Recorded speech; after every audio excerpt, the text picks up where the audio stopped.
কুষ্টিয়ার ভেড়ামারায় মাদক বিরোধী অভিযান পরিচালনা করতে গিয়ে বাধাপ্রাপ্ত এবং লাঞ্ছিত হয়েছেন নির্বাহী ম্যাজিস্ট্রেট সহ আইন শৃঙ্খলা রক্ষাকারী বাহিনীর সদস্যরা।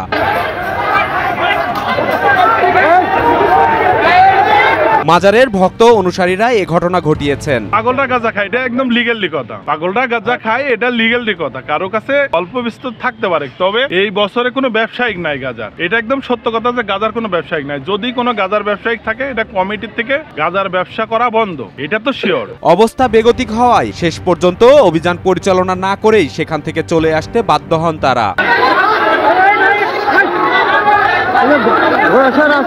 রবিবার দুপুরের দিকে ভেড়ামারার সাতবাড়িয়া বৃত্তিপাড়া এলাকায় ঘোড়াসা বাবার মাজারে এ ঘটনা ঘটে। স্থানীয় সূত্রে জানা যায়, ভেড়ামারা উপজেলার সহকারী কমিশনার আনোয়ার হোসেনের নেতৃত্বে আইন শৃঙ্খলা রক্ষাকারী বাহিনীর সদস্যরা মাদক বিরোধী অভিযান পরিচালনায় ঘোড়াসা মাজারে যান।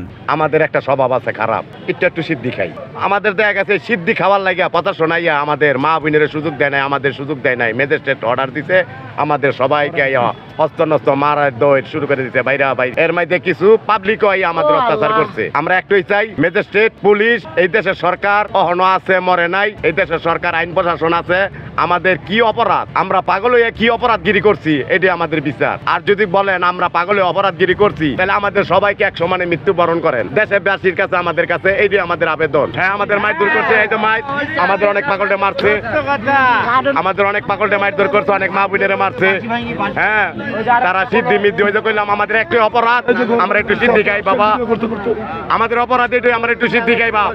অভিযান টিমে পুলিশ ও প্রশাসনের কর্মকর্তা কর্মচারীরা উপস্থিত ছিলেন। তারা অভিযান শুরু করতে গেলে সেখানে বাধা দেন মাজারের উপস্থিত ভক্ত অনুসারীরা। এ সময় তারা নির্বাহী ম্যাজিস্ট্রেট আনোয়ার হোসেন ও অভিযান টিমের সদস্যদের লাঞ্ছিত করেন।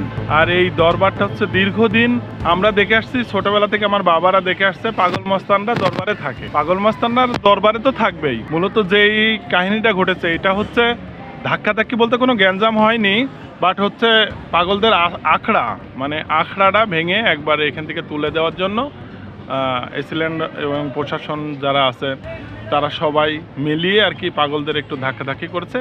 তার পরবর্তীতে পাগলরাও একটু ধাক্কাধাক্কি করেছে। এইডি নিয়ে পাগলেরও দোষ নাই, এসিল্যান্ডেরও দোষ নাই, পুলিশেরও দোষ নেই। মূলত বোঝার একটা ভুলের কারণে এটা একটা সিনকেট ঘটে গেছে। বাট এটার জন্য আমি বিশেষ করে আবেদন জানাচ্ছি যে আমরা দীর্ঘদিন আমরা এই দরবারে আমাদের বাপ দাদা 14 পুরুষ পাগল মস্তান নিয়ে এই দরবার চালাইছে। বাট এই পাগল মস্তান থাকবেই। আর সামনে এসেছি পরীক্ষা, এই কারণে যে বড় বড় দোকানপাট বসবে না, মানে সাইলা দিয়ে দোকান হবে না, এইটা তো হয়নি। এটা যদি হইতো তাহলে আমরা মূলত আমরা দোষী থাকতাম। বাট হচ্ছে আমরা পাগলদের সুপারিশ করতাম না, কারণ পাগলদের সুপারিশ করছে এই কারণেই যে ওরা দীর্ঘদিন যাবৎ এই দরবারে আসে। বাবা হজরত ঘোড়াশা রহমতুল্লাহ দরবার শরীফ, ইনি হচ্ছে জিন্দা ওলি, মানে ইনার কাছে হাজার হাজার খাসি, মুরগি, ডাব, চিনি, দুধ, এই বড় বড় মান্যত এই দরবারে এসে মানুষ করে। এখানে তো হাজার হাজার মানুষ থাকবেই, সেই সোর্সে মানুষ নাই, মানুষ খুব কম। এর মধ্যে দিয়েও যদি এরকম সিনকাট হয়, এটা কিন্তু একটা ন্যাক্কারজনক ঘটনা। পরে অভিযান পরিচালনা না করেই তারা ফিরে আসতে বাধ্য হন। তাতে পাগলরা যেটা বলছে পুরাই বানোট কথা বলছে। পাগলদের সাথে কোনো রকমই দুর্ব্যবহার প্রশাসনের লোকও করি নাই। এখান থেকে যে তথ্য আছে প্রশাসনের লোকও তাদের সাথে দুর্ব্যবহার করি না, আমাদের কমিটির লোক তো দূরের কথা। কোনো পাগল বলতে পারে না মুখের সামনে আসি যে আমি সভাপতি এবং সেক্রেটারি তাদের সাথে খারাপ ব্যবহার করেছি। তারা শুধু পাগল সেজে ছিল, এখন ওদের রূপ চেহারা দেখছে অন্যরকম। কেউ হাসি, কেউ ত্রিশূল, কেউ আর একটা জিনিস নিয়ে আমাদের প্রশাসনের দেশাস্ত্র ব্যবহার করেছে। এবং আমাদের প্রশাসনের পরে যে মর্মান্তিক ঘটনা ঘটেছে, এর জন্য আমরা চরম দুঃখিত। এবং এই সভাপতি হিসাবে আমি বলছি যে এই মাজার আজ থেকে কোনো আর পাগল থাকবে না এবং মাজারের কোনো কার্যকলাপ চলবে না।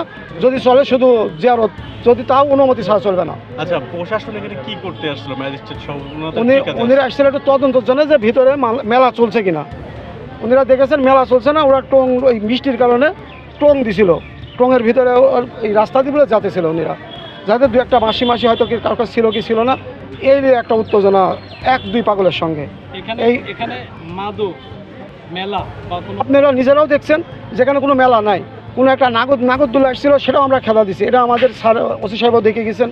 এবং ভিতরে কোনো একটা দোকানপাট আছে, আপনারা বারবার যেগুলো দেখেন কোনো দোকানপাট নাই, মাত্র শুধু কিছু পাগল ছিল। এখন পাগলদের আমরা বসতে দিছি, তাও আমরা বলেছি ভাই আপনারা কোনো টং করবেন না, আপনারা চলে যান, মাজারটা সুন্দর পরিবেশে চলুক। আমাদের টিওনার সাহেব আমাদের জানাইছে, সেইভাবে আমরা মাজারটা পরিচালনা করতেছিলাম। আজকের যে রূপ আমি ছিলাম না, পরবর্তী আসি দেখলাম যে পাগলেদের পরে আমি নিজে দাঁড়ায় মাপ চেয়েছি তাদের কাছে যে আপনারা শান্ত হন, আমরা আপনাদের সাথে কথা বলি, আজকে রাত থেকে যে কোনো মুহূর্তে দেখা যায় প্রশাসনের পদক্ষেপ আসতে পারে, যেমন যে চাপটা আমাদের পর এখন আছে। ওই জন্য আমরা পাগলদের অনুরোধ করবো, আপনারা সয়সামরা সবাই চলে যান।